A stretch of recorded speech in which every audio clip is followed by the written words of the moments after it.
So we are live with week 2 of One Flesh, this summer Bible study on faith and sexuality.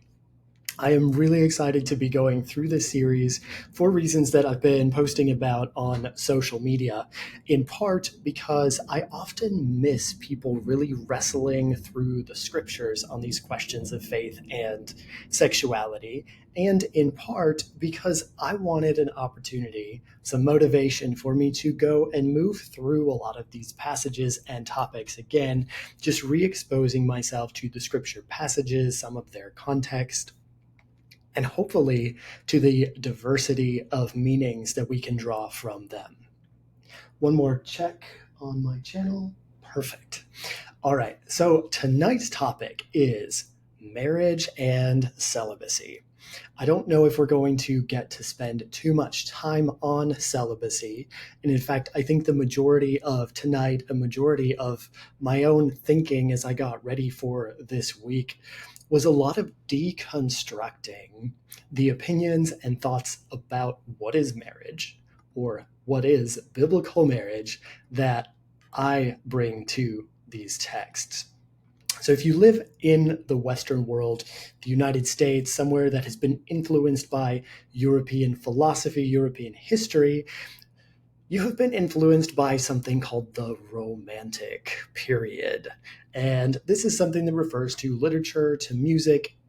And this is where we get a whole lot of our understanding about romance being attached to marriage. This is a very different concept, an entirely different concept, in fact, from what we see depicted throughout the Bible, where marriage specifically is not necessarily about love. We'll see a couple of comments as we go through a few different relationships that do mention that one person loved another. For example, Michael's love for David, or you have Isaac's love for Rebecca. You have these things happening. You also have things like sporting happening, which is a word that we might look at a little later on in our series on sexuality and the Bible. So tonight we're going to hit on a number of different edges that we will dive a little bit more deeply into in future weeks that focus more specifically on sexuality. But tonight what I want to talk about specifically is marriage and what is biblical marriage. And should we find out, do any of us even want one? I was asking a group of friends this week, I said, how many of you know of a story of marriage of a couple, maybe a monogamous, maybe a polygamous couple, because these are the two primary examples that we have throughout the scriptures. How many of you know of one example of a biblical marriage that worked out great, that you would like to have? And we really struggled to think of one. And in fact, as we go through a list of marriages that we hear about in the Bible, most of the figures whose relationship are described show that it was an incredibly troubling experience.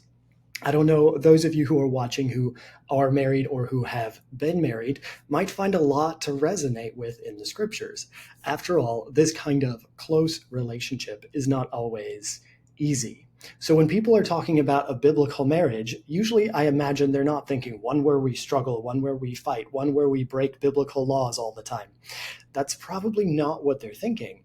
And I hope that by the end of today's conversation, we'll have a little bit of an idea of what biblical marriage might look like and why we can actually orient ourselves in a direction of something perhaps hopeful for these relationships. However, I think that this direction of hopeful is going to be a little bit different than what a lot of us expect. In fact, it's quite different than what I expected as I set out to study this. Now, if you've learned with me in other contexts, maybe you've read my book, maybe you've seen some of my videos, maybe you even subscribed to my Substack, hint, hint, you know that I have spent a lot of time studying concepts of sexuality in the Bible. I've spent less time studying marriage, but tonight you're going to hear some of the thoughts that I've shared just in small snippets over the past year or so. I'm also going to be producing a video specifically dealing with Genesis chapter 2, verse 24, We're going to spend some time in that passage because it is foundational both to the understanding of the biblical authors as well as to our modern conception of biblical marriage and sexuality. So let me take a look at my outline here. Yes, a review of last time. Biblical authority. Why should we even care what the Bible says? If any of you remember, when it comes to biblical authority, we talked about a number of different fallacies that people tend to think are biblical authority. Biblical authority is what I think the text says. Maybe it's what I think the church that I go to says the text says. Maybe it is, in fact, what the text itself says. Maybe authority is what the author meant to say in the text. Maybe the authority comes from the culture and the religious tradition the author was writing from and representing. Maybe the authority comes from nature itself and how the author observed what was going on in the world of nature. Or, as I argue for myself, maybe the authority ultimately comes from God, who is the author of this reality, and therefore the one who is perhaps authorized to communicate something about it. The challenge in learning about God or about the author is that we are characters in this book called life. The benefit we have is that what we know about God, what we know about the divine, is that there seems to be an intention toward love and connection and reunion of creator with creation. And as part of that, we can see things about God in each one of these areas that I mentioned, whether that is finding God in nature, in the religious traditions that we're part of, in the authors who were observing and experiencing and sharing their experience, in the texts, which record things that call our entire experience of life into question, that call us into hope, even maybe when we don't have it. Maybe we can learn something about God from the communities that we are part of, and even from the interpretations of the text that we hold. So as we go through, we are attempting to actually see through this 6-step process where perhaps we can see God a little bit more clearly. Maybe as we study this question, what is biblical marriage, we can find out something about the mystery of God. And the next step will be to ask, how can we embody this in our own lives? We'll be asking this question, and I will probably be reviewing these steps every week, because what I don't want to do, the majority of biblical interpretation gets stuck on one level of these points. And either you only look at the scripture, or you look at the social cultural context, or the author, or various interpretations. And I want to see if we can kind of move up and down all of these levels. So if you have a question about one of those levels or want to bring that back into conversation, I believe I did not post this on my Substack yet. I was going to say I've posted a list over there, but let me see if I can grab this list of interpretation. And feel free to look at these questions and perhaps even bring a question into the conversation as we go through our text today. So an overview of tonight, for those of you who like a little idea of where we're going, is we don't really have a lot of great examples of marriage in the Bible. And in fact, when it comes to the New Testament, we have very few examples of anybody who is married. And the two most famous people in the Bible are not clearly depicted. There are suggestions that they may have had partners in many different ways. However, Jesus and Paul are both usually understood as being single and celibate. We'll talk more about that celibacy part later. So since we don't have a lot of good examples of marriage, one that, say, any of us would like to actually have in our own lives, when somebody's talking about biblical marriage, where can we go to find an idea of what this means and what it could mean? Well, here's what we have and what we're going to work through. First, we have a lot of diverse examples of marriage. I'm going to scroll down to my list of all the different kinds of marriages that we see happening in the Bible. We have one wife, we have many wives, we have concubines, we have slaves, we have war captives, we have kidnapped women, we have purchased brides, we have second wives, we have sister wives, we have hundreds of wives, we have political pawns, we have harems, we have war prizes, we have levirate marriages, we have prophetic marriages, we have marriages to prostitutes, marriages to half-sisters, marriages to cousins, marriages to aunts, marriages to rapists, and marriages to the unsaved. So when somebody tells you, I want a biblical marriage, you might pull out this list and ask them, which one would you like to have? Because when we look at the examples we have in the Bible, there is not consistency. There's not one kind of thing that we're saying this is marriage. And perhaps if we look at the world around us today, we have the same thing. We have a phenomenon called marriage that many people approach, create, and experience very differently. And it seems the same thing was going on back in the days when the Bible was written. And not to forget the point made earlier that what was going on and the way that they conceptualized marriage was quite a bit different. So back up to where my notes are here. The second thing we're going to look at is legal codes, because when the Torah is written down, it is written about something that is happening. People are marrying and giving in marriage.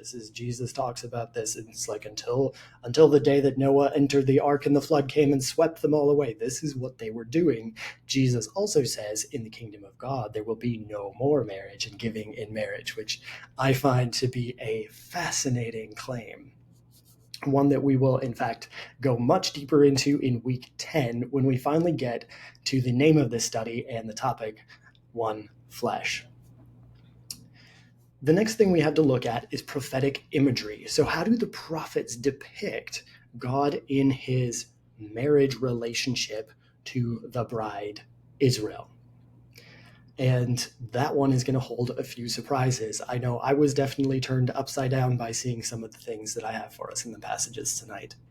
And then finally, we have some theological instructions, which we receive in the New Testament, primarily the writings of Paul, a little bit from Jesus, that tell us how we may approach and how we may temper our understanding of what marriage looked like in the Greco-Roman context.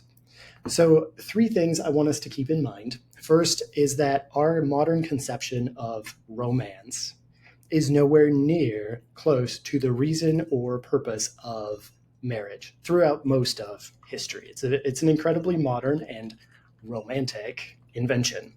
And by that, I mean it's just a few hundred years old. Love still does exist, and the Greeks had a concept of eros, a type of love, but they did not connect eros with marriage. In fact, marriage often destroyed eros, which I think is another common complaint that we have in our modern times as well, because we recognize eros, this erotic sexual love, as something distinct both from marriage and perhaps in the Greek context from friendship. They had another word called philia for that. That is another kind of love you might share with a person. So these Greek terms for love, none of them actually mean marriage. That's our New Testament context. Our Old Testament context is one that represents a patriarchal paradigm almost to a T, including all of the violent behaviors that I mentioned earlier. I don't know if we'll have time to go very much into that, but I have some fascinating resources to recommend if you want to look more deeply into the patriarchal context of the Bible times. What we will touch on is how the rules in the Torah tend to reshape, tend to speak to the culture of their day. So those are the 4 things we look at: examples, legal codes, prophetic imagery, and theological instruction. From all of that, I'm hoping we can synthesize some idea of what a biblical marriage, or this concept as a whole, may invite us into. Let's see, I have a word trigger warnings, and I think that is because a lot of the examples of marriage that we're going to talk about are non-consensual or include acts of rape or violence. This is really unfortunate, and this is why this conversation about biblical marriage is so important to have up front. Because if you simply assume that what happens in the Bible is what should be happening today, you might be duplicating and bringing a lot of pain and suffering into the world, living the opposite of what I think God represents. So, what is marriage. I wonder if you all have an idea of that even today. I think marriage, and particularly in the United States, the definition of marriage has been one that has been highly debated, but usually within the framework of romance. Two people love each other, they decide to get married and have a family. And people are like, well, this is the biblical model, right? Because we look at Genesis 2:24, it says, for this reason, a man will leave his father and mother and cleave to his wife or get married, and the two of them will become one flesh and have sex and make babies. Basically, this is the ultimate Christian model of biblical marriage. And there's a couple of things. I'm actually going to take quite a bit of time on this passage, Genesis 2:24. If you have a Bible and you want to look it up, you can take a look a little bit at the surrounding context. We're not going to go too much into that because I'm saving it for week 10, and I cannot wait to share what is sitting there when we understand Genesis 2:24 in the rest of its passage and what it calls us to understand about God and about our relationships as humanity. This idea of one flesh is absolutely incredible. However, for tonight, what we're going to talk about is this middle section, because we have a three-step thing. Usually you'll hear somebody say, you leave and then you cleave, right? The man leaves father and mother and cleaves to woman. I'm going to bring this up again, but I'll mention it now so you remember. The biblical model for what's happening here, I'm not going to make a case that it's marriage, but Genesis 2:24 shows a male leaving his family unit and going to become part of the woman's family unit. And in fact, the words here for man and wife are really the word man and woman. We have this both in the Hebrew text and in the Greek text, but there is not a distinct word for husband and wife. There's a word man and woman. So when you read the word husband or wife in the text, that is a choice made by the translators because they're assuming that this relationship as it exists here must be a relationship that we know and call today husband and wife. However, in that language, it was just man and woman. And because of the context, it was the woman who belonged to the man. And in fact, what we're going to see, I'm not going to say it yet, just remember that Genesis 2:24, which is the foundational piece for biblical marriage, shows that the male leaves his family system to join the female. Keep that in mind. Because what we see happening in the ancient world, well, we'll get there. I'm trying to stop myself. It's so good. Have you ever known what's coming and you just want to share it? This is so hard for me to keep my mouth shut right now. A couple more things before we dive into Genesis 2:24 all the way. First of all, we have Jesus and Paul quoting this book. All right.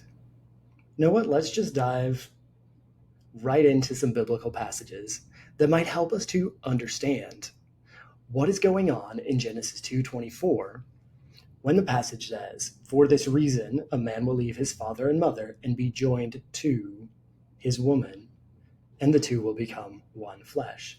Now, in fact, I didn't just read you Genesis 2:24. I read you Ephesians 5:31, because this is one of the places where this verse gets quoted from Genesis verbatim in the writings of Paul. Jesus does the same thing in Matthew chapter 19, verse 5. He says, for this reason, a man will leave his father and mother and be joined to his wife, and the two will become one flesh. So there's a relationship between what we're looking at here, joined to and one flesh, that is given to us in this passage. One flesh is going to stay a mystery until week 10, but today we're going to dive into joined to and find out what's going on. I'm guessing Ephesians 5:31 is talking about joined to, meaning a marital relationship. Matthew 19:5, this is a discussion of divorce. So again, it's a context of a marital relationship. Again, Genesis 2:24 is often read as a marital relationship. However, there is one passage in the New Testament that kind of throws this whole reading off. And if you want to look at it, is 1 Corinthians chapter 6, verse 16. That is a question where Paul says, "Do you not know that anyone who is joined to a prostitute is one body with her? For Scripture says the two will become one flesh." Again, we understand that Paul has the same passage in mind. And in fact, if we keep reading in that 1 Corinthians chapter 6 passage, we find out that Paul is also talking about being joined to Christ and becoming one spirit. As somebody who loves texts and literature, we're gonna stay right here on question number 3 and 4.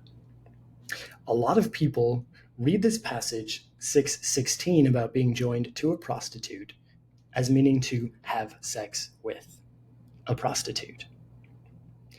What that would imply is that when we have the exact same phrase coming up, I think it's in verse 17. You know what? Let me pull this up for just a moment.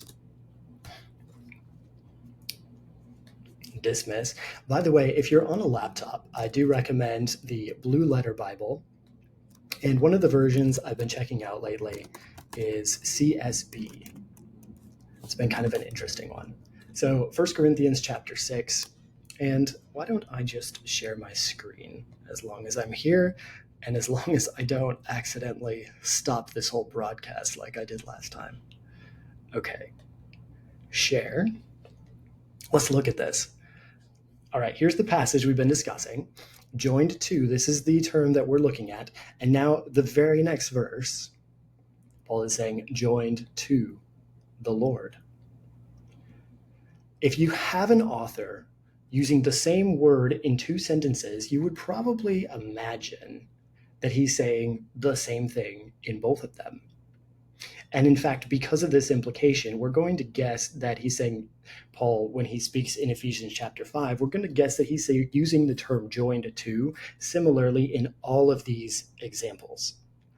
So what are we going to conclude? That we are having a one-night stand with the Lord here in verse 17, or are we assuming that we are being joined to or marrying a prostitute in 16?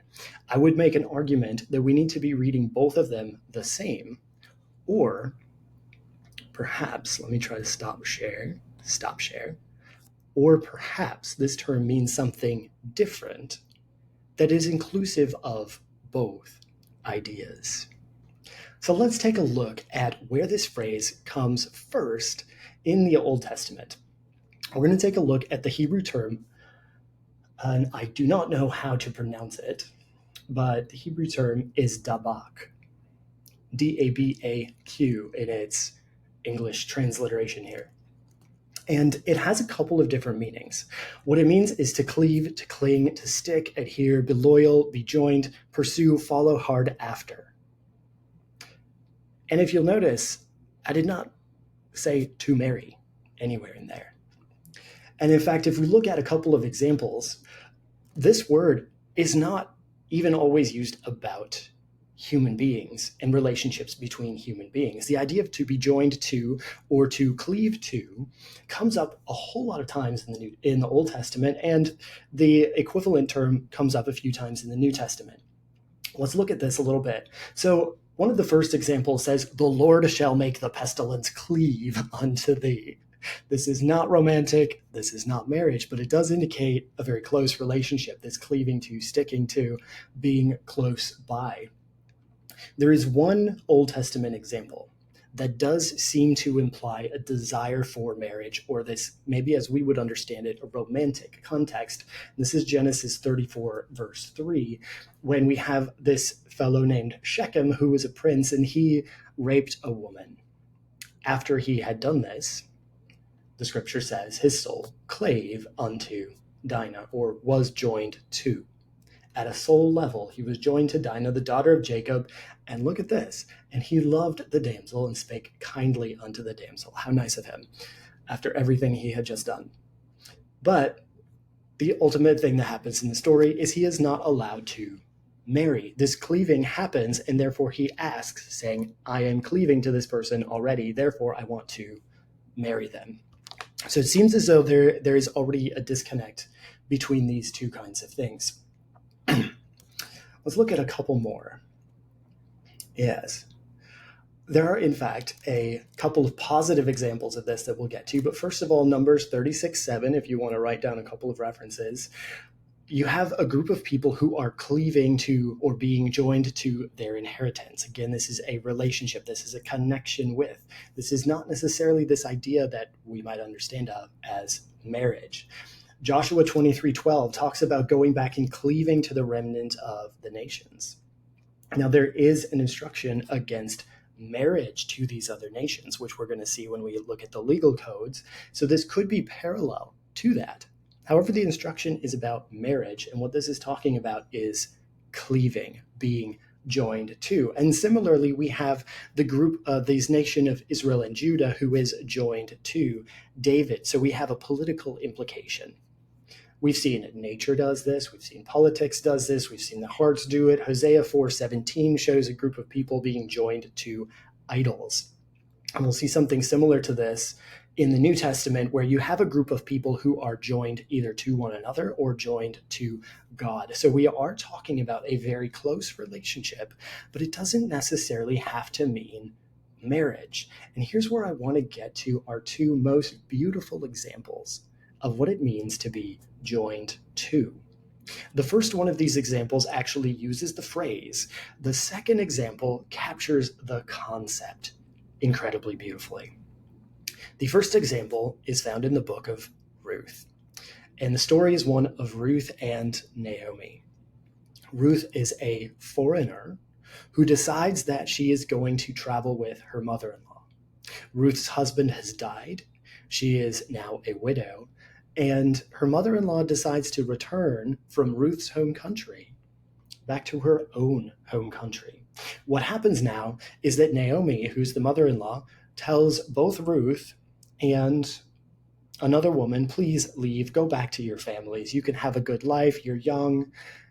And one of them goes home and says, yes, I agree. But what happens in Ruth 1:14 is that Ruth clave unto her. Ruth was joined to Naomi. In fact, there is no other relationship we see in the Bible where one person is joined to another like this, in this particular kind of way, using this exact term. I told you about the story of Shechem. That's as close as we get, that his soul cleaves to Dinah after he rapes her. Now we have something that is beautiful. We have Ruth who is cleaving to Naomi. We can talk about Ruth and Boaz all day long, but the one example of Genesis 2:24 that's taking place here in the book of Ruth is between two women. One who is making a covenant with another. The covenant idea is perhaps, in fact, an example of cleaving too. Perhaps marriage is another kind of cleaving too. It's a way of being joined to another person. What is that way of being joined to? What does it imply? Well, we'll take a look at a couple of examples and find out what the readers of the Bible and what the writers might have had to draw from when they're trying to say this is what a marriage means. This is what marriage means in relation to being joined to another human being. Before we go there, though, let's talk about one other beautiful example of a person being joined to another. This next example you can find in 1 Samuel chapter 18. And I'm going to read you 1 Samuel 18, verse 1. This says, the soul, again, the soul is involved. That's kind of an interesting thing I hadn't noticed before. The soul of Jonathan was knit with the soul of David, and Jonathan loved him as his own soul. This is conceptually what it means to cleave, to be joined to. And both of them followed through on this commitment for their entire lives. In fact, this covenant, you'll have this I have this reference here, 1 Samuel 20:17. Jonathan makes David to swear a covenant to him in love.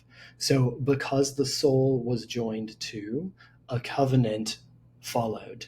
This may be perhaps something that we find out in marriage, except the only two examples we have of this taking place are Ruth and Naomi and David and Jonathan. So if we are going to talk about biblical marriage and use Genesis 2:24, I think it would be a good idea for us to highlight the two examples we have in the Bible of what it means to be joined to another person. Neither one of them involve procreation. Quite interesting, right? Remember that in week 10. We've already spoken about Shechem and Dinah, which is, again, the soul was cleaving. And I want to contrast this with something, and trigger warning for those of you who struggle with sexual violence, maybe tune out for the next couple of minutes. We're going to be going to 2 Samuel chapter 13, verses 16 through 17. And here we have another conceptual example of what happened with Shechem and Dinah. However, here we have the opposite kind of scenario taking place. Let me type this in. We have 2 Samuel. Sometime I will have all of these already typed out and it will be great. So 2 Samuel 13 is the story of Amnon and Tamar. This is a prince who rapes his sister. Prince Amnon rapes his sister Tamar, and at first, what does this say? It's up near the beginning. He was frustrated to the point of making himself sick. So we have something is speaking to the soul. We have this desire for something. And we might actually talk about this again when we get into our conversation about lust. I believe might be week 4 of this series. So what happens is that after he rapes her, he hated her with intensity. And this passage, 2 Samuel 13:15, says that he hated her, and the hatred he hated her with was greater than the love he had loved her with. And this is what he said: "Get out of here." Then what she said, she proceeded to argue with him. And he had already done this, and he said, "You know what, you should just ask King David to marry me instead of going through with your idea of rape." Already, this is a tragic text, is absolutely terrible. But what I want to call our attention to here is that what she says to him is that you throwing me out is even worse than what you did to me. So I want you to understand this distinction that is being made in both of these stories of violence, that in the one case there was a pursuit of marriage, and that was seen, usually framed as a good thing. And in fact, the story of Shechem and Dinah is in fact a tragedy where the sons of Israel committed violence and were punished by God later on, which is a fascinating story. We don't have time to get into that. The story of Amnon and Tamar is the opposite scenario, where you have a casting away. So instead of seeking a closer bond, there is a sending away. And this is what is taking place, I think, in Jesus' conversation about divorce, where he brings Genesis 2:24 again back into the picture. We'll talk a little bit more about that next week when we dive into the question of divorce and adultery, because these two things are so intertwined. I think we have to understand them together. We've talked about being joined to God. This is a concept that comes up multiple times in the Old Testament. We've talked about being joined to idols, joined to other nations. And then we get to the New Testament. And specifically this passage in 1 Corinthians chapter 6, which talks about being joined to a prostitute. And suddenly people think that Genesis 2:24, Ephesians chapter 5, 1 Corinthians 6 all mean that being joined to means, wait, they don't, do they? Because half the time they think it means being married, half the time it means having sex. There's an inconsistency in that reading that I think we're starting to resolve by recognizing that joined to, in fact, nowhere in the scripture, I would argue, including 1 Corinthians chapter 6, nowhere does it mean to have sex with. Nowhere, I would also argue, does it mean to marry, except where marry is one way of expressing this being joined to, seeking close connection with. That's what we saw with Shechem. That's what we saw with David. That's what we saw with Ruth. All of these sought to be closer because their soul had been joined to. They sought to make a covenant. This kind of sounds a little bit like our romantic ideal, doesn't it? I'm liking this so far. And to be honest, I'm a little bit surprised at seeing that parallel. I didn't expect to discover that as we were going through this conversation. Would love to hear if any of you who are watching the live stream right now have a question or want to dive in a little bit deeper on that. Otherwise, I'm going to review a couple of New Testament passages just to drive home this point that to be joined to does not mean to marry, except in the respect that marriage is one example of close relationship. Here's what it means in the New Testament. Now, this is no longer the same word. This is now the word kalao, which also means to cleave. Let me see if I actually wrote down a list. No, I did not grab that list. If you want to see the list, let me show you how for just a moment here. And we'll do this with Matthew. Let's do this with Matthew 19. If you want to, feel free to go there. I think we'll spend more time in Matthew 19 next week. But for now, Matthew 19:5. And what we're looking for is, what does this word joined to mean here in the Greek? So if you're in the Blue Letter Bible, you can click on Tools, and this will open all the Greek words. See how you have the English word and the Greek word. And so we had this to leave, and it would be interesting to study. Sometime I could speak for 3 hours probably on just unpacking all of the little terms inside of this one sentence. This idea of being joined to, kalao. We click here. This is Strong's number. And if you remember, I sometimes don't like the definitions that Strong's gives. However, what it does do really well is it gives us a list of all of the other places where this verb comes in English. So you see here, we don't have to know the Greek in order to be able to see all of the passages where the Greek was translated. Look at this. The dust of your town clings to our feet. How weird would it be if we had to read this, marries our feet? It'd be so strange. Then he went to work for one of the citizens. Luke chapter 15:15. This term work for is actually the term joined to. So here's a place where the translator said, well, what did it probably mean that he was joined to one of the citizens? And again, it doesn't mean to marry one of the citizens. Acts 5:13, no one dared to join them. This is the group of people, of Christians who were all together in the temple. The Spirit told Philip, Acts 8:29, go and join that chariot. Go marry the chariot. I'm kind of playing with this now because it is just so funny to me, the way in which we read our idea of what should be in the text back in, but when you start looking at where do these words actually come into play, the only passage that might possibly have anything to do with sex or specifically with marriage is here in 1 Corinthians chapter 6. It's unbelievable. The rest of the time, this means, and we'll look over here at Strong's definition, it's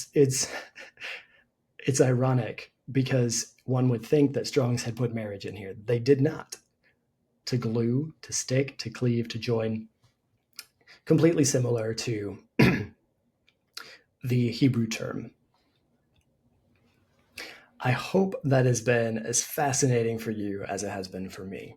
But I wanted to open our conversation of what is biblical marriage by going to the passage that everyone quotes when they said, this is what God made marriage to be. I'm not so sure about that anymore. Because what we have talked about so far are examples in the Bible of one person being joined to another, or of a person being joined to a god or to a group, or dust being joined to itself. None of this means marriage. So what does it mean? We're going to find out a little bit more about that in week 10. Right now, what I want to do is to shift us out of here. We're going to keep this in mind, though, as we shift into some stories of marriage. What we have looked at so far are stories of one being joined to another. We have not looked at stories of marriage yet. Let's get to the marriage stuff, right? But before we go there, I want to keep you in mind that both Jesus and Paul quote Genesis 2:24 verbatim to make some argument about something. And in that passage, the Genesis 2:24 example, I said this once already, I'm saying it again because it's very, very important you hear this. The Genesis example is not one of a woman leaves her father and mother and goes to join the male's household. The example is the male leaves his father and mother. You know this if you know the passage for this reason. Who leaves? The man. Now, let's go take a look at some of our examples. Adam and Eve. And in fact, let me just list off the examples of happy biblical couples that I came up with was very short. I have on there Adam and Eve. I have the Proverbs 31 man and woman, and I have the couple in Song of Solomon. Proverbs 31, Adam and Eve are probably literary creations, and we don't really, in fact, know much about their actual relationship. We just know things about who they are. And in fact, what we do know about Adam and Eve, they were really good at blaming one another, right?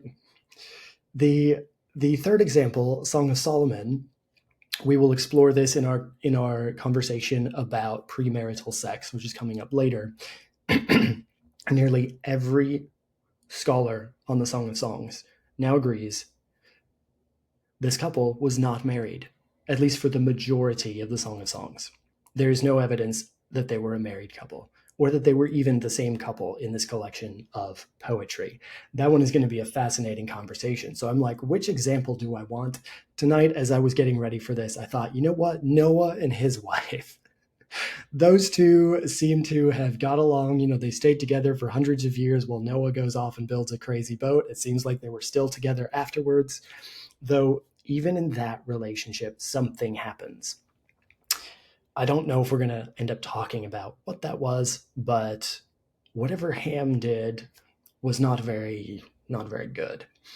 So back to some examples. Cain and his wife. We have the story, Cain knew his wife, wherever his wife happened to come from.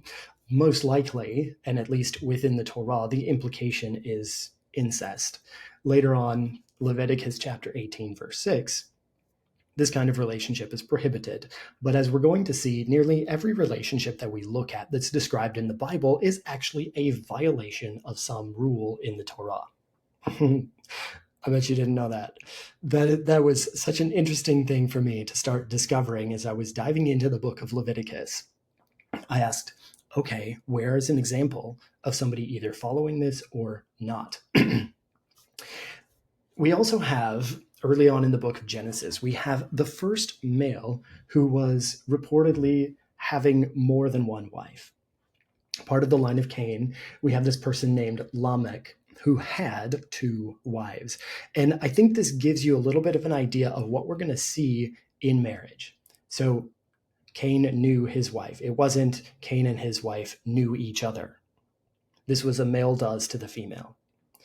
In the story of Lamech, this was not Lamech and Ada and Zillah were a happy throuple.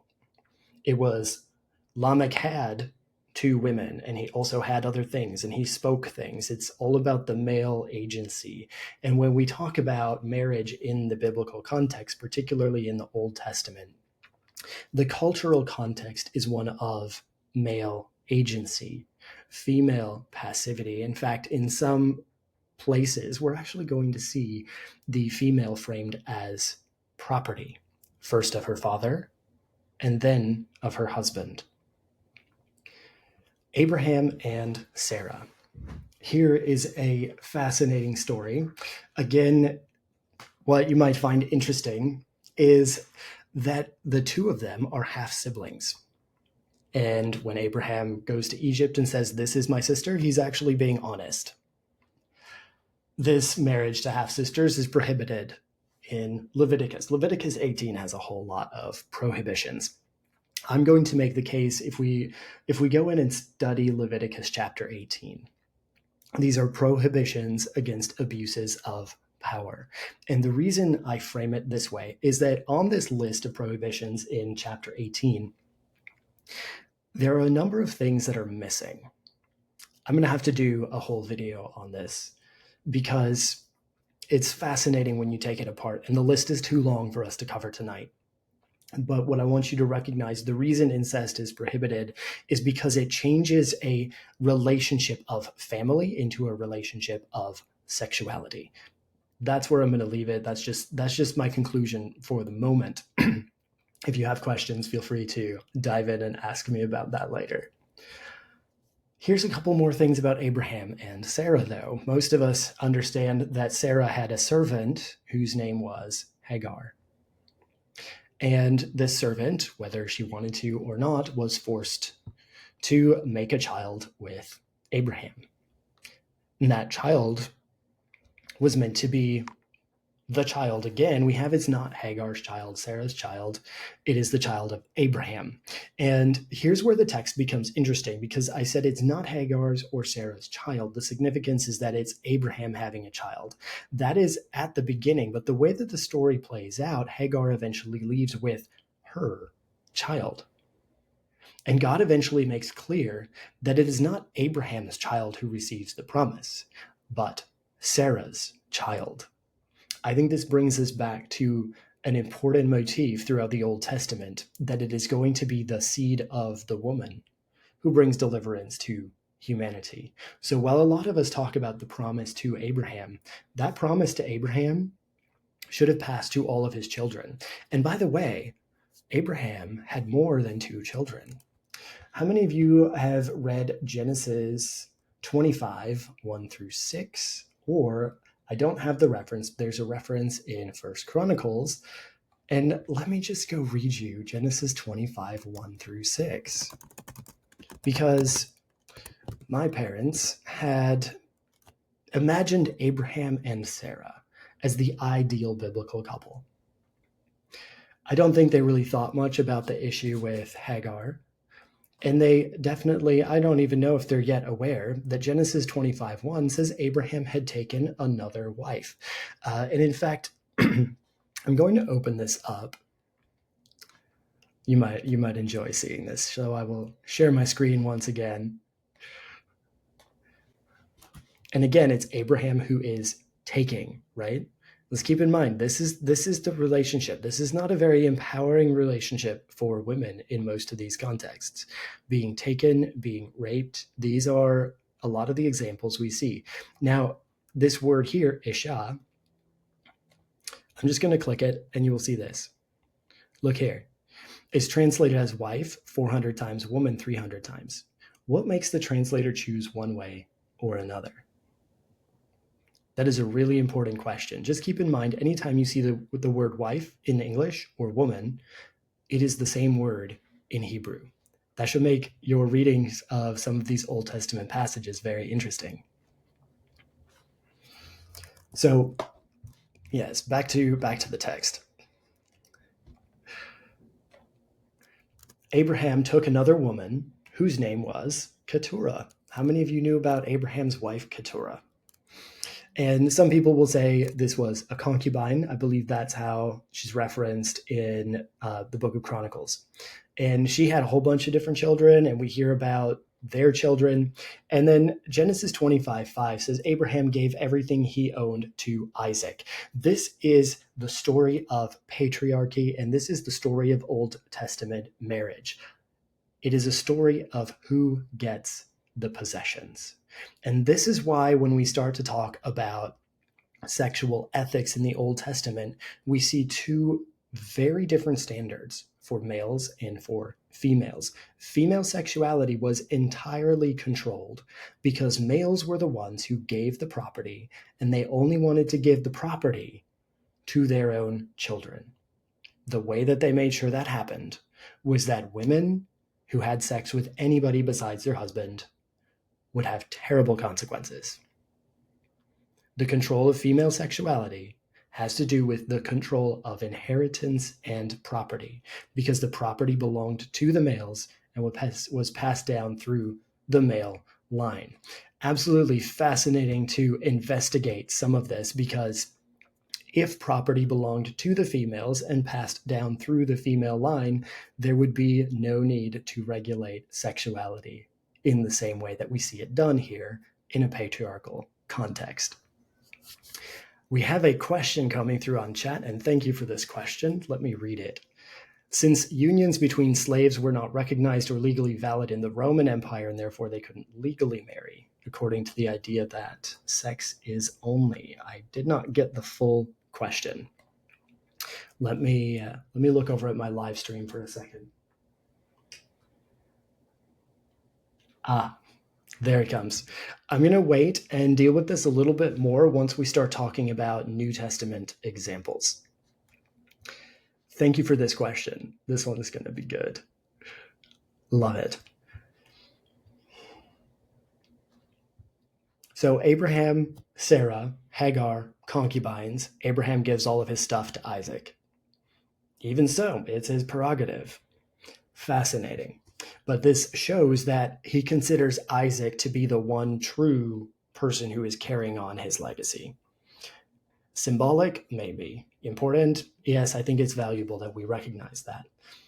Abraham and Sarah's relationship. Biblical marriage? Yes. All right, let's have a concubine, a second wife, multiple children, all kinds of drama. Sounds great. Isaac and Rebekah. It becomes a little bit more simple, though again, the way that Rebekah comes to Isaac. By the way, remember Genesis 2:24 about the woman leaving her family and coming to the man? This is the exact inversion of that. Whatever the ideal was in Genesis, whatever the ideal is in the New Testament, we do not see it played out here in the Old Testament. We see the opposite played out. When Rebekah leaves her family, she leaves her father and mother and comes and is joined to, through marriage in this instance, to Isaac. Lucky though for her, Genesis 24:67, he loved her. How nice. She also, if we look at the story, she also got to choose whether or not she went. And this was an important part of the marriage arrangement, and something that is really cool to see. We also get a lot of this within the rabbinical interpretations of what was actually happening during the time, is not that women were forcibly abducted from their homes and taken and given to husbands. This does happen in some examples. I don't know if we're going to look at the story in the book of Judges where they have all of these girls go out to dance and they have like 400 men come and swarm and take whichever one they want to be their wife. Yep, this is an example of how to get married in the Bible. Do we want that today? Oh my goodness. You know, it's just wild how much we think that when we say the term biblical marriage, we know what we're talking about, and how it's so completely and utterly different than what we might have expected it to be. Here we then have a story. Oh, also, Isaac and Rebekah being cousins, they did not violate the legal codes, which is great. Jacob, Abraham, Isaac, and Jacob, the three Old Testament patriarchs. Jacob, who marries both Leah and Rachel, who were two sisters. This is also prohibited by Old Testament law. Leviticus chapter 18, verse 18. He also, similar to Abraham, he has sex with their servants, and they are often listed as wives or concubines. And when we say the 12 tribes of Israel, he did not make a distinction between who was the son of the actual wife versus who was the son of the concubine versus who was the son of the servant. So he did a better job than Abraham in that respect. I think in that all 12 of them were honored as his children. I think that's kind of cool. We have another relationship, the relationship of I didn't even add this to my list. I want to mention the relationship of Moses' parents. So Moses, the one who brings the law down from Mount Sinai, his brother is Aaron, his sister is Miriam. We have the story of Moses being drawn from the Nile in this basket by the princess. Moses' parents were they also had a marriage that was in violation of the Torah, because Moses' father married Moses' aunt. And one of the rules in the Torah is you cannot marry your aunt. Unfortunately, for those of you who are like, biblical marriage, yay. There are some people who I follow on Instagram who are like, look at these examples of biblical marriage. And they pick some like King David who has 8 wives and is super wealthy. And he's like, look, we should all have as many wives as we can afford. And in fact, I don't mean to be disrespectful. I simply want to present that this is the Islamic teaching on sexuality, is that a male can possess as many women as he desires and can afford to pay for. And this is, in fact, a very close parallel to what we read throughout the Old Testament. This is the patriarchal context still alive and well in some parts of our world. As we will find out, with the small amount of time we have to go through the Torah and the New Testament teachings, the biblical trajectory is not one that stays like a straight line from start to finish. It is something that changes over time. After all, we had the story of where did Cain get his wife, because you're not supposed to practice incest by the time of Leviticus. You have Abraham and Jacob doing things that are later prohibited. Even Moses' own parents, Moses' own relationship is disqualified because he's married to a non-Israelite. It's just fascinating how, even though when we look at the legal codes in the Old Testament, the actual stories and examples we get are so entirely different. So what do the legal codes tell us? What do we learn? We learn that whoever's delivering these legal codes cares about the rights of women. There is something that gets written into the law that if a male if he takes a second wife and he's no longer able to provide for the first one enough food, enough clothes, and enough sexual satisfaction, yes, they did understand that females could be sexually satisfied back in the day. And I'm not sure where we lost that. I don't know if it was the Romantic period or the modern period, but somewhere like written into the Old Testament is this idea of female sexual desire. It is everywhere. It seems to be in the book of Proverbs that females have more sexual desire than males. It's just an ironic twist of fate, the world we live in today. How most people do not understand this. So I got on a huge sidetrack there.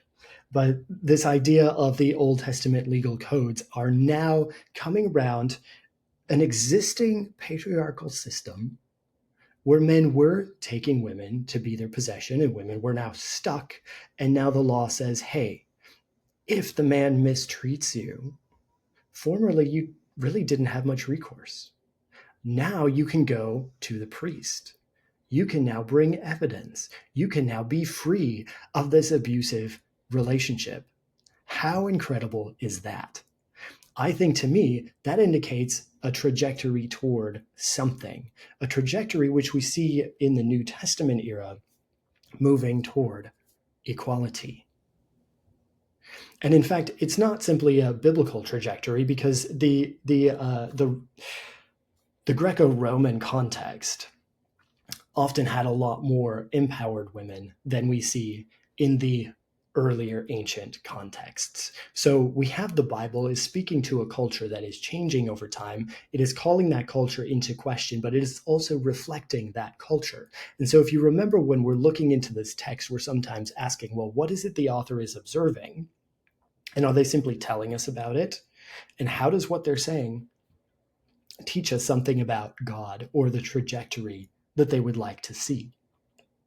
We don't simply want to look at the scripture and say, well, they did it then, that's good enough for me, I'm going to do it now. That may not be a good idea all of the time. I want to talk about a couple more relationships, just so you know, when I gave that whole list earlier, I wasn't just making stuff up. I was actually talking about a specific kind of relationship and a specific biblical example for each one. Talk about Elkanah. He was the father of Samuel. We have Elkanah has two wives. This is, in fact, one of many polycules that we find in the scripture. And Elkanah was in fact, it seems he was an incredible husband. If there was one positive relationship in the Old Testament that I look at and say, okay, this one seems to be reasonable in that he loves, he attempts to comfort, and yet there's conflict between the two wives. So some people will look at examples like this and say, oh, well, because there's conflict in every polyamorous relationship, the Bible is subtly implying that polyamorous relationships are bad. Let's talk about, for a moment, Isaac and Rebekah and how much conflict and tension they had in their old age monogamous relationship, where Isaac loves one son, Rebekah loves the other son. This rivalry between Isaac and Rebekah, the wonderful monogamous couple, gets played out to where their sons almost kill each other. I don't think the Bible is subtly trying to portray monogamy or polygamy. There's no example we have, in fact, in the Bible with a woman who has more than one husband, apart from the Levitical the Leverett marriages, which we'll talk about in just a moment. So this conflict within the family, yes, but again, and here this is, I am enjoying how many times this comes up. 1 Samuel 1:5, we have Elkanah loved Hannah, though the Lord had closed her womb. God sees this and he blesses Peninnah with children because she's not loved. It's just, actually, no, that's the story of Jacob with his wives. It's just ironic the way that these things play out. So what I'm doing, I'm just running us through a list of all these possible examples that we have of biblical marriage to try to say, well, which one are you talking about when you show up to your pastor for counseling and say, I would like to have a biblical marriage, please? I'm not exactly sure which one you might be referring to. Let's talk about Boaz and Ruth for a minute. We already talked about the covenant that Ruth had with Naomi. And I'm sorry, if you love this one, please just plug your ears, because what happens with Boaz and Ruth is not a story of romance. What happens is a story of levirate marriage. We see the first example of this in the story of Onan, who usually comes up in conversations about masturbation. Onan was the second of three brothers. His older brother died, and so therefore he had to go make love to his older brother's wife so that she could have a child in the name of the older brother, so that his memory would be alive on the earth. This is levirate marriage. The teachers of the law brought Jesus this question about levirate marriage, and they said, well, there were 7 brothers, and the woman goes through all 7 of them. Can you imagine? I mean, what a terrible example. I really hope nobody had to go through this, because if you're a female, your body is supposed to raise a child for that first dead husband, the second dead one. Like, you are a child carrier. It feels ridiculous to me. But again, I'm looking through my lens of right now. I'm somewhat jaded by romanticism, and I certainly don't want to participate in this levirate marriage. But it's still around in the New Testament. It's around here in the Old Testament. The story of Onan is that he spilled his seed on the ground instead of impregnating the woman. When he had sex with her, he did not fulfill his obligation, therefore God killed him, and he became the poster child for don't masturbate in the 20th century. Just crazy how things evolve, right? But the story of Boaz and Ruth is the same example. The way that the entire relationship plays out is levirate marriage to a T. Ruth is already in covenant with Naomi, but levirate marriage means that Boaz is obligated to have sex with her so she can have a child on behalf of her dead husband. I know that might shatter a couple of bubbles for a few people. And feel free to just be like, this is stupid. It's a ridiculous theory. I don't believe it at all. Boaz and Ruth, I'm still looking for my Boaz. Like, Hold on to the fantasy, because the fantasy is beautiful and literature can inspire incredible things. But what is happening in terms of the other kinsman who is supposed to redeem and decides not to, his shoe gets pulled off because he won't do levirate marriage like he's supposed to. And by the end of the book, it's not Ruth and Boaz that have a child. It is Naomi who has a child. So we have a lot of really interesting things going on, particularly with Ruth and Naomi being joined together in a covenant, but then also this participation in the levirate marriage. So interesting. There's a whole lot more to cover in there, but I'm like, where is our ideal biblical marriage again? David and Michal. This one could have been romantic. David won Michal as a war prize from King Saul. Michal was the princess, and King Saul hated David and said, hey, if you can go bring me 200 Philistine foreskins, basically cut off the end of the penis from 200 Philistine soldiers, then you can have my daughter. I don't know if Michal got a say, but for whatever it is, she thought David was cool and loved him and even saved his life at one point. Maybe this was an ideal relationship until Bathsheba came along, or until Abigail came along, or one of David's other, I think he had like 8 different wives. Again, polygamy is not prohibited. But by 2 Samuel 6, verse 16, Michal, the love-struck young princess, is despising David in her heart. Again, is it the case? Do all marriages go this way? Maybe not. I don't think so. I don't think they have to. But this is what we see in almost every one of these relationships. Let's talk about, David and Bathsheba. Did she have a choice to marry the king? Did she have a choice about having sex with him the first time? Most of us know this story. Violence. The male could do whatever he wanted. The female had no voice. This is what we see reflected in the marital relationships of the Old Testament. Solomon and his wives. Solomon actually violates Deuteronomy 7, 3-4, because foreign marriages are prohibited. But of course, Moses had a foreign wife. Of course, Boaz had a foreign wife. And, Solomon's now going to have a foreign wife, and he's going to have many wives who turn away his heart from God. So what we can learn from Solomon, perhaps, is that having 300 wives and 700 concubines, that's 1,000 women in your possession. And this is it. Like, this is not the story of romance. This is a story of power. This is a story of property. This is a story, trigger word, of patriarchy. And we can talk more about patriarchy at some point. I don't want to necessarily today. I simply want to recognize that what we see in the Bible is a mirror to the patriarchal context of those times. And so kings, they would amass gold and horses and women, among other things.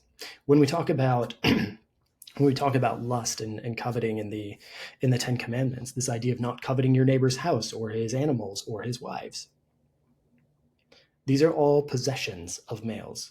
The Bible is a reflection of this culture, except, again, ironically, Genesis 2:24, which is this cornerstone of biblical marriage. We do have one relationship where the wife is very helpful to the husband, and this is the relationship of Ahab and Jezebel. When Ahab comes home frustrated after a long day of being king, Jezebel says, well, what's wrong? And he whines a little bit, and she goes and fixes the problem for him. And of course, this is a terrible thing that she goes and does. And not only is she not an Israelite, she is also from a fascinating city with some really interesting spiritual implications. But she represents the people of the god Baal. And she has an incredible showdown with Elijah. But Jezebel is one of the few powerful women that we see in leadership in the Bible. And in spite of her being in opposition to the religion of the people of Israel, in spite of having been taken out of her home country, again, the opposite of Genesis 2:24, he was supposed to go there if this was going to be the model of biblical marriage. But she now comes to Israel. She maintains her religious tradition against everybody. Like, even if I disagree with somebody like that, I still have to respect their internal strength. So Ahab and Jezebel. That seems to be a fairly positive marital relationship, all being said. Ironically, right?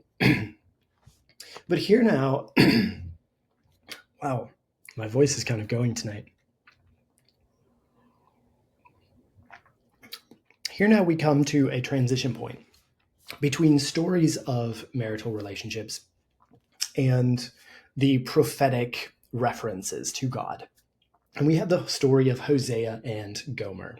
And Hosea is one who is told by God as a prophet to go and marry a prostitute. Or at least this is what we hear in the story. And then again, after she leaves him, after she belongs to another man, he is told, go back and marry her again. Both of these things were a violation of Torah.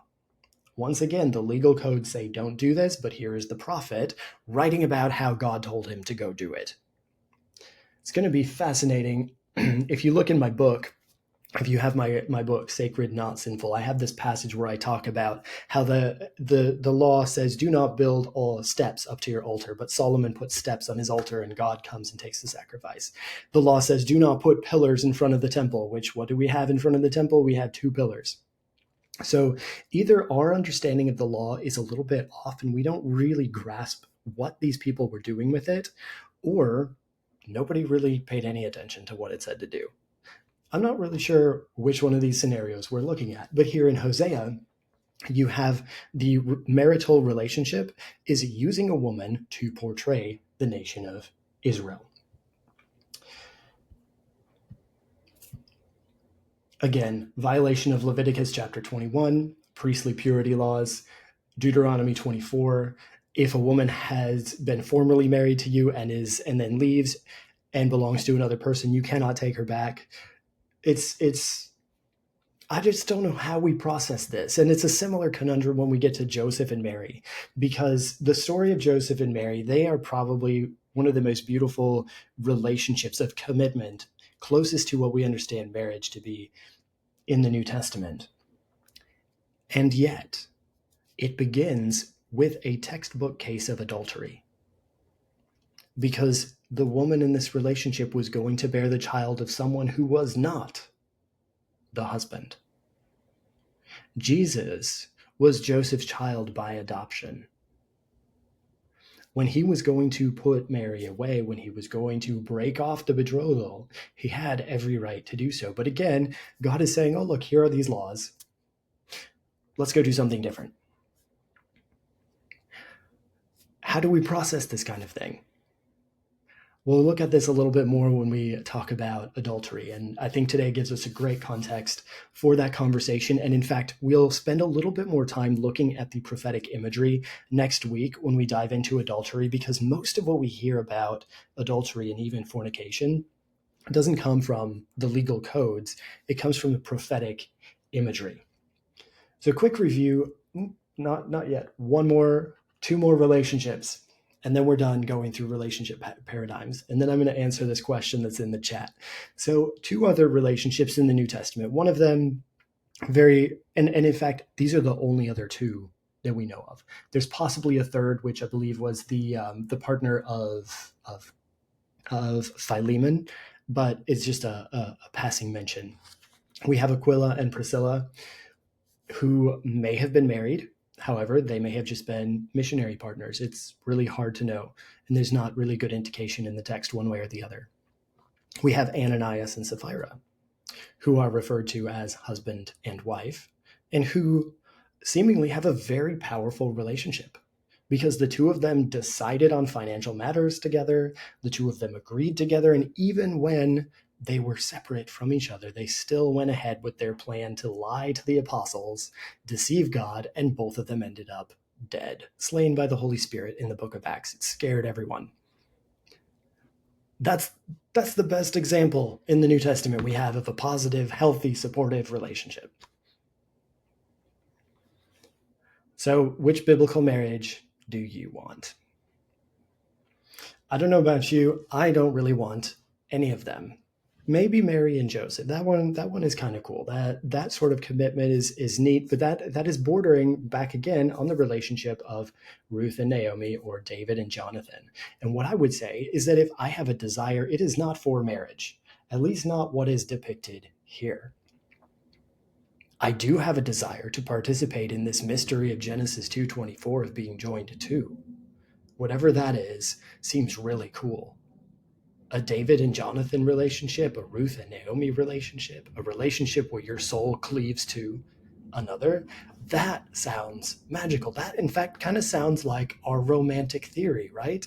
I'm biased before I come to the text, and I want to see what I already think sounds nice. So that's it in terms of the relationships, and you saw pretty much every example was the opposite of Genesis 2:24. It wasn't being joined to, it was a relationship of power, of procreation, of passing on property, and sometimes there was love involved, which is nice. So we get now to legal codes, which is where this question that I have here in the chat comes from. And so we have slaves in the Roman Empire couldn't legally marry according to the idea that sex is only moral within marriage. How did they avoid fornication? Were they celibate? So the first question, how did they avoid fornication, is one that we are going to spend a whole night talking about, because the term fornication comes from the Greek root porneia. And if you have read my book, you know that the word porneia has a fascinating history and a meaning that is really nothing like what we expect. And in fact, fornication, I'm going to have to keep myself from going there. Were they celibate? Unions between slaves? Possibly and possibly not. What we're going to get to tonight, and I'll just touch on this briefly, is that especially for women, in this time period, you could be either a virgin, which meant young woman, or you could be a wife, which meant mature woman. And there wasn't really another good option. You could also be a prostitute. And this is, again, more of the ancient context. Similar thing in the Greco-Roman, but they had a little bit more nuance and hierarchy. We'll talk about that a little bit in terms of adultery and fornication. Because as this comment recognizes, there was a different experience going on for slaves who couldn't legally marry, perhaps in some cases here. So did they avoid fornication? Depends on what you mean by the word fornication. Were they celibate? Sometimes, yes. And here's the thing, is that celibacy was a way of saying, this whole system of marriage and power and property and patriarchy and the control of men over women, I'm just going to kind of opt out of that. And it was very popular among females, especially among early Christian women, as a way of detaching themselves from that whole system and saying, you know what, I'm going to be joined to God now, instead of going through marriage to another man as my way of participating in this kind of mystery. And so this idea of celibacy is not the same thing as our modern idea of sexual abstinence. What celibacy would imply is that an individual owned their sexuality. They determined when and how they used it. They were a sovereign human being. This, in fact, is written explicitly into the understanding of virginity in that time period.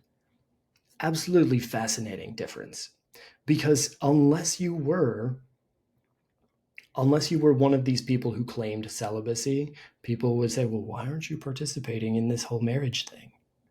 And this is why Jesus' teaching on eunuchs in the kingdom of God, and even why Paul's discussion on how it is better to not marry at all, is so significant, because Jesus and Paul are releasing people who have known nothing other than this cultural paradigm of marrying and giving in marriage. This is just what happens. This is connected to procreation, to property. This is the cornerstone of society, which you will hear people say today. And then you have Jesus and Paul come along and say, oh, you can opt out of this, by the way. You can be joined to God. you have this other alternative path to living out what is talked about here in Genesis 2:24. Maybe we'll get into that a little bit more later, but that is a good question, and I really hope you join us for our conversation on fornication or porneia or sexual immorality, which are all three. That's going to be a fascinating exploration. So we've run through most of the legal codes already that are related to marriage, showing how pretty much all of the famous biblical marriages that we know of violated the law in terms of who it was and how it happened. Except for Ruth and Boaz, which is the Leverett marriage example, which in fact worked out very well. And Boaz followed through with his obligation, and the family lineage was preserved. Yay. The looks like the only thing that I really missed. I missed the rules about war captives. Yes. Where is this? And the rule about rapists. Oh my goodness. Where is this? There are two others. I don't have them here. Deuteronomy 21:10-14. If you want to know about going and capturing your wife in a war, that's the one to look at there. And then Deuteronomy chapter 22 has rules about what happens when a man rapes a woman. And again, I apologize for bringing these words into conversation. There are some terrible things happening, not only in the legal codes, but also in the practice. If you want to know where to look to recognize exactly what we don't want in our world today, I can show you some places in the Bible. And so biblical marriage is not always what you think. Concubines, by the way, never anything for or against. And even in the New Testament, we have things like husbands love your wives, which even in the English, that could be interpreted as though a husband has many wives or many husbands have many wives, and it's unknown how many each one has. There's not anywhere that clearly or explicitly forbids polygamy, except for elders in the church who must have only one wife, which that makes a lot of sense to me for a number of different reasons. We'll get more into that in week 9. I believe that's the week on polyamory, but that is our quick overview of legal codes. What I want to talk about in terms of prophetic imagery for just a minute is maybe we have none of these human relationships are ideal, but what about the relationship between Christ and Israel? Surely this is the romantic ideal, God as the lover, right? We have Song of Songs. That is meant to be a depiction of God as the lover and Israel as the beloved, or even the church as the beloved. If we are to read this in, the lover and the beloved is God and humanity, the creator and creation. It's beautiful. And you get some of this, Hosea 2:14-16. Therefore, behold, I loved this verse for a long time. Behold, I will allure her and bring her into the wilderness and speak tenderly to her. And in that day, declares the Lord, you will call me, I believe this term is my Baal, my Lord, my husband. These three words, for God, for ruler, for king, and for husband. These things are interchangeably used when we're actually looking at the term for husband, or things that get translated into English as husband. I want to go look this up. I wish I had before I got to this point. Let's take a look, if you'd like, at Hosea chapter 2. Because I really want to see what it is. Yeah. Hosea 2:16 in the CSB, instead of translating that term husband, it is translated as Baal or master. Really fascinating, right? Kind of ruins the romantic imagery now that the result of being allured and spoken tenderly to is that you tell someone they have power over you. Isaiah 54:5-8, for your maker is your husband, and then with everlasting love I will have compassion on you. How wonderful. Jeremiah 31, 3-4. I have loved you with an everlasting love, therefore I have continued my faithfulness to you. These match our romantic ideal. This is love and faithfulness together, right? And these are the two things that seem to be showing up throughout this study. This idea of being joined to the soul, reaching out to the other, and then there is this idea of covenant and faithfulness, love and relationships, perhaps. I'm curious to keep thinking about that. However, you also have the other side of God's marriage. We're going to look a lot at this next week, but here's some of the things that God does to his lover. And again, if you need a trigger warning, this is violence. Hosea 2, 3 and 10. Lest I strip her naked and make her as in the day she was born. Now I will uncover her lewdness in the sight of her lovers. God is talking about public humiliation of his wife. God, like, really, come on. One would hope that at least you, or the way that you were depicted by these prophets, was something consistent that we could rely on and say, well, I want a Christ-like marriage, or I want I want a godly marriage. Has anybody ever said that? Oh my goodness. How about this? Jeremiah 3, 1-10. You've played the whore with many lovers. We'll talk about this next week. I gave her a certificate of divorce. God is giving certificates of divorce. I thought we didn't do that. What about Ezekiel 16? I will gather all your lovers. I will give you into their hands. They will. Anyway, there is a public gang rape. There is a stoning. It's violence and destruction upon one who was beloved. Why? Because if you are writing in this day and age, that is what happened. The woman did not have power. The woman did not have that equality. Even with these rules, right? We have a move toward it somewhat in these legal codes, but even here in these prophetic imagery, this is reflecting what happened in society. Yes, I can imagine the prophets were trying to be a bit shocking. But in order to be shocking, they would have drawn from something that was happening in that society. We'll understand more about this next week. But let's move on to our fourth and final point, which is theological instructions. And this means Jesus and Paul's teachings on marriage. These are the two who primarily touch on this.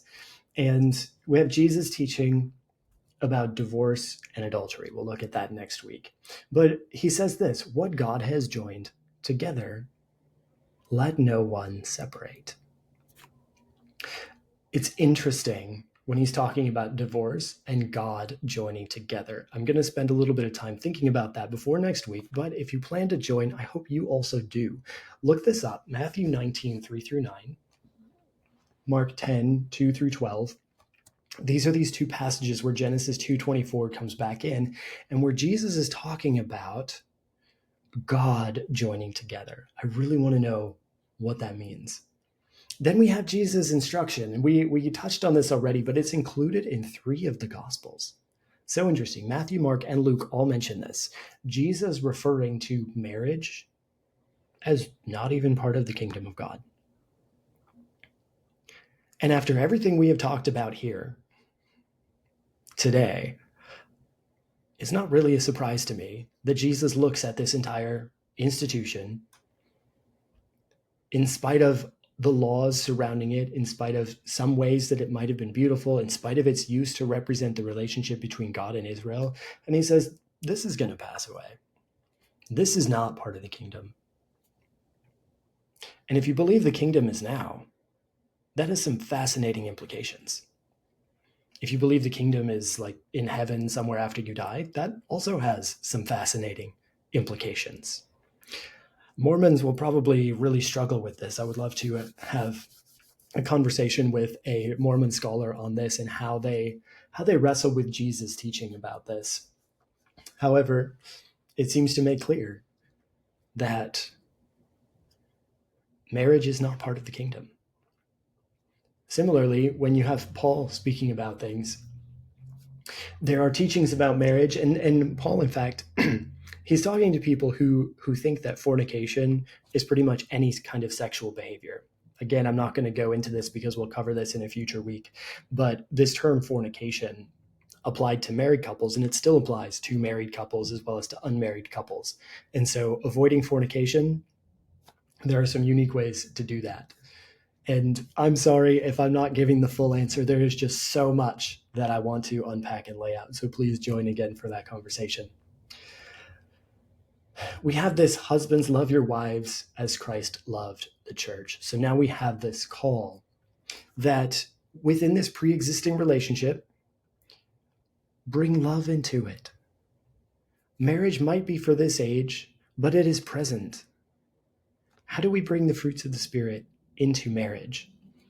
We also, in Ephesians chapter 5, we talk about power dynamics between slaves and masters. I think slavery is an institution whose time has definitely gone. And yet the Bible speaks to that dynamic, calling people to responsible behavior within the social systems that surround them.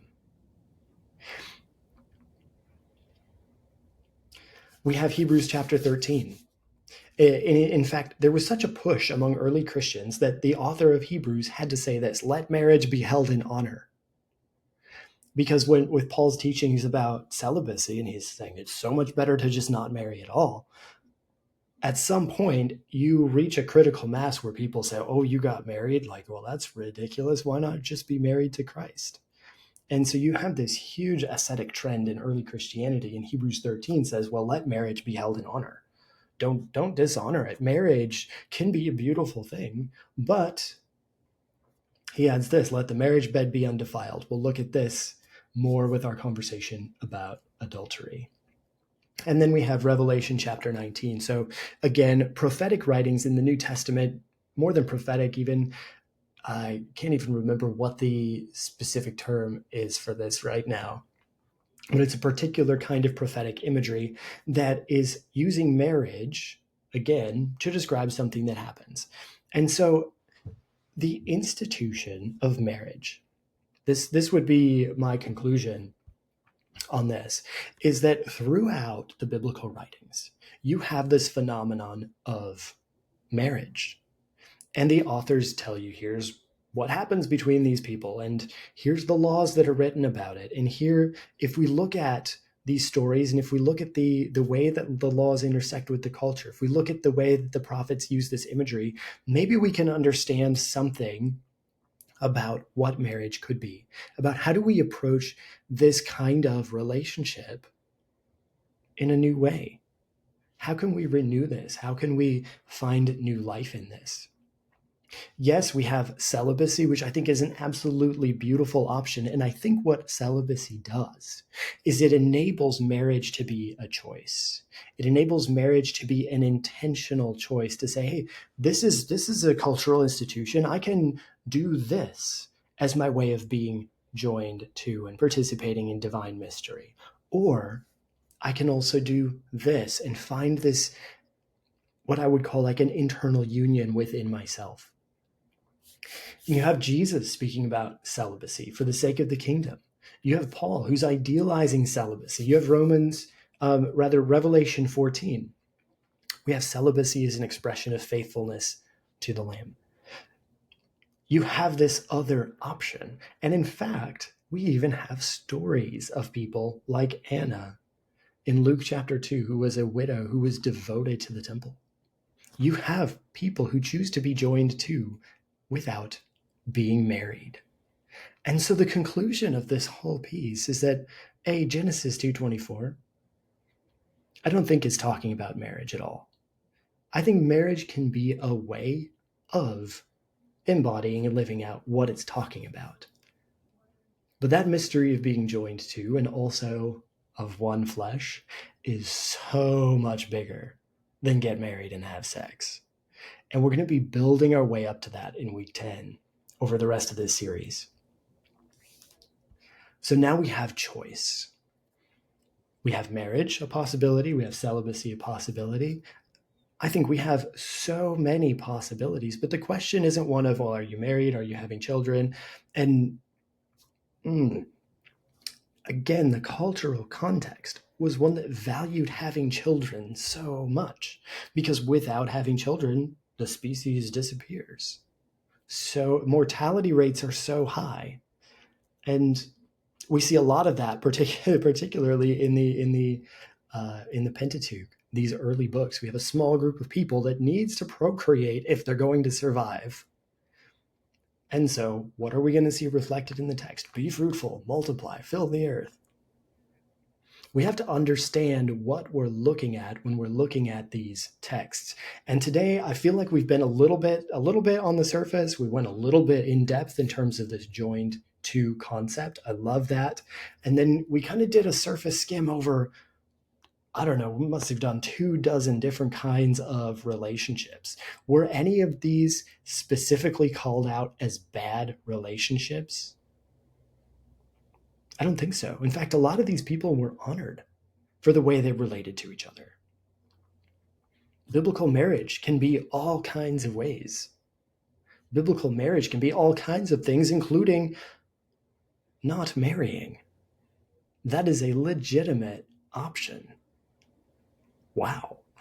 I feel like it's just so fascinating because I don't think about it this way very often. It's just so cool to go through and look at this. And I have this phrase that I wrote this down. I thought it was really good. It says, there is no such thing as biblical marriage.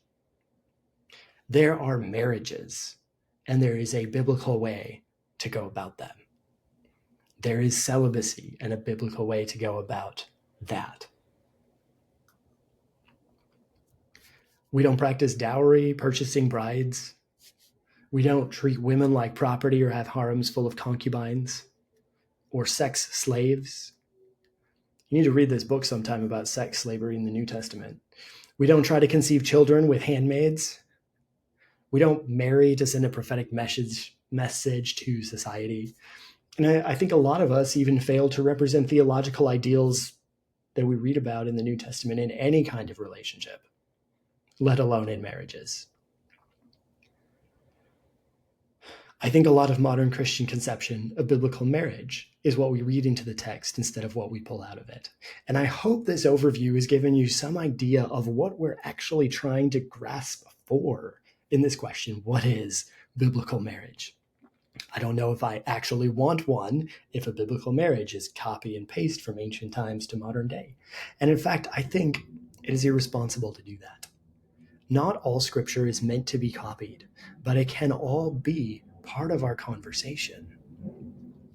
Biblical doesn't mean prescriptive, and God's word is alive. So we have these stories of people who lived back then relating with God, practicing their tradition, writing down things that they believed were valuable for us today. We can look at that for hope, for inspiration, even for instruction of what not to do, how we don't want to be. And then just a quick review of our topics, because I think it is so important we recognize the two examples of couples who were joined to one another, of David and Jonathan, of Ruth and Naomi, and just how beautiful those relationships are. Were they sexual relationships? I think that's going to be a thing that we study in one of our future conversations. Were they procreative relationships? In the case of David and Jonathan, perhaps David's son Solomon actually brings Jonathan's son Mephibosheth to live in the royal palace, cares for his children. Ruth and Naomi, we have Boaz as the Leverett sperm donor.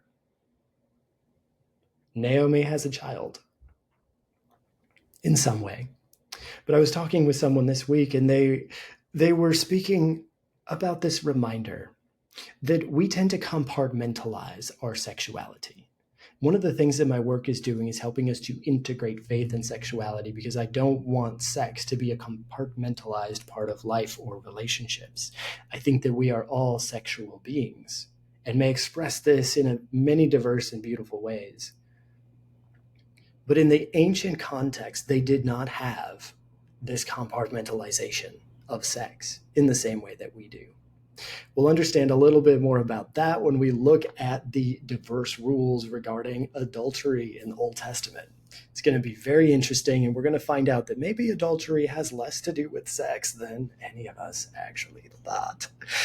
I might be saying that a lot throughout this series, but if you've been with me through the whole evening, thank you for sticking with me an extra few minutes. Thank you for adding some thoughts into the chat.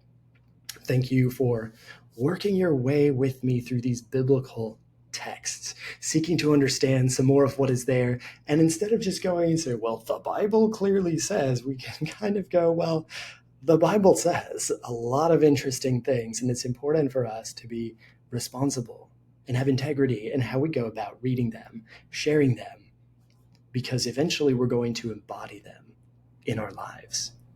And it's important for us to ask what we want that to look like.